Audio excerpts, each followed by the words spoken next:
All right, guys, so this story from Reuters is really something. This is like a shocking admission here. Biden says he is worried Putin does not have a way out of Ukraine war. Well, that's a moment of clarity if I've ever heard one in my life. U.S. President Joe Biden said on Monday he is worried that Russian President Vladimir Putin does not have a way out of the Ukraine war, and Biden said he was trying to figure out what to do about that. Oh my God. We're all trying to find the guy who did this, everybody. Like, what? You're in the driver's seat, bro. Like, you can determine if there's an off-ramp or not. Biden, speaking at a political fundraiser in a Washington suburb, said Putin had mistakenly believed the invasion of Ukraine would break up NATO and break up the European Union. Instead, the United States and many European countries have rallied to Ukraine's side. That analysis is 100% true. I think that was Putin's calculation. You know, the U.S. is weak, the European Union is weak, their bonds aren't strong. If we do this now, it's gonna fracture them, and then, you know, we're gonna win. And the opposite happened. You know, made all of Europe and the U.S. come together, and NATO is like stronger than ever, and so he definitely miscalculated. Russia's assault on Kyiv was beaten back in March by strong Ukrainian resistance. Russia, which calls the invasion a special military operation, poured more troops into Ukraine for a huge offensive last month in the eastern part of the country, but its gains have been slow. Biden said Putin is a very calculating man, and the problem he worries about now is that the Russian leader doesn't have a way out right now, and I'm trying to figure out what we do about that. Okay, so... oh my God. Look, this is something we talked about from early on, and this is the thing that terrified me the most about it, is that, so I was supportive of all the sanctions you can levy on Putin himself, on his top military officials, and on the oligarchs. That's who you should sanction. There needs to be some sort of response, some sort of payment for what they did, an illegal invasion of a sovereign country. You can't do that. You can't allow that. Now, we're hypocrites. The U.S. does that all the time, but it's wrong when we do it, and so it's wrong when Russia does it. So there should be some sort of sanctions to make them pay. But I didn't like any of the sanctions that go after the people of Russia, and we unleashed a plethora of sanctions in that spirit too. And tit for tat, as we moved along here, and we've now sent 5, 6, 7 rounds, who knows how many rounds, I lost count, of arms to Ukraine, and I'm sure a lot of it's going to the Azov Battalion, the neo-Nazis, even though they're a small faction of the National Guard. I'm against army neo-Nazis at all. But now it's like, for a long time, it didn't seem like Putin was interested in peace, because he's doing the invasion, and he's making absurd demands, including, like, disarm the country, right? But it also didn't seem like the U.S. was interested in peace, because we kept escalating more and more and giving weapons more and more and, you know, snubbing the idea of peace talks more and more. And so now everybody's in a corner. And it's like, well, what do you do now? Well, look, you got to meet, you got to get together, and you have to take the chance and risk peace. And look, maybe he's unappeasable. Maybe he keeps going. But my guess is at this late date, he's not unappeasable, because he clearly miscalculated and was overconfident about what his military capabilities were. He wasn't able to take Kyiv. They had to back off of Kyiv. I thought taking the eastern portion of the country would be relatively simple. Obviously, that's not even as simple as people originally thought it would be for Russia. So he's sort of caught. He's in a quagmire. He's in a boondoggle. What does he do?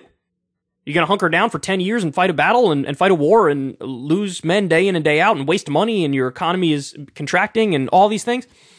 Or should we provide an off-ramp? And look, that's why everything needs to be contingent on what they do. So yeah, you sanction them. Yeah, you crack down. But hey, if you want to have a conversation, if you want to make some sort of a peace deal, we'll lift the sanctions. We'll lift the sanctions. I'm trying to incentivize the war to end. And so if you want the war to end, if you are willing to end the war, well then you're not going to be punished from now until the end of time. There's not going to be revenge. It's not going to be punitive. You'll be okay. Like, we'll work it out type stuff. And I was afraid of that too, and I'm still afraid of that. If Putin feels like he's in a corner, then he's more dangerous. He's liable to do more erratic and terrible decisions. But if you use diplomacy and negotiation and you offer a way out, well then we might be able to get out of this without having nuclear war or sparking World War III. And so Biden saying this is rich, because it's like, you're the person who can offer him a way out. Have a meeting with him. Talk to him. You know? Figure it out. What are the demands? There's going to be, whether or not people like it or not, at some point, there's going to be a negotiated settlement. Hopefully. If it doesn't end in like nuclear war or World War III. And like, what would a negotiated settlement look like? Well, we have a general idea. Neutrality from Ukraine, not going to be part of the EU, not going to be part of NATO. And they've already kind of agreed to that. Gonna have maybe there's going to be some Crimea deal where it's part of Russia or it's independent, and maybe something happens in the Donbass region where parts of it become Russian or independent or whatever. These are like the terms of a deal. Demilitarizing, getting rid of all the guns in Ukraine, never going to happen. Insane idea. Putin shouldn't have ever even asked for that. That's psycho shit. But these are going to be the terms of a deal. So if we have the terms of the deal, we get both sides to agree to it, and then they follow the deal, well then say, if you do that, we'll lift the sanctions. That's it. That's all you got to do. And look, maybe it works, maybe it doesn't, but you have to try, because what are the other options? 10-year war or longer, where more people get killed and there's more bloodshed and it's terrible, or further escalation and risking nuclear war or World War III. That's terrible. So even if you try to do the peace deal, let's say it works at the beginning and then it fails because he has more ambitions, well, at least you tried for peace. And you can't say we weren't partners for peace because we tried to upheld it and we upheld it. But they don't want to do that. And I do think, some of that stems from the fact that a lot of people make a lot of money from these wars, and the military-industrial complex is getting wealthier and wealthier as we ship billions and billions and billions of dollars to the Ukrainian side. And they're interested in, to some extent, I think, in the same way that Russia is interested in, like, just defeating Ukraine and destroying the Ukrainian state and making part of it theirs, I think the U.S. is interested in defeating the Russian state.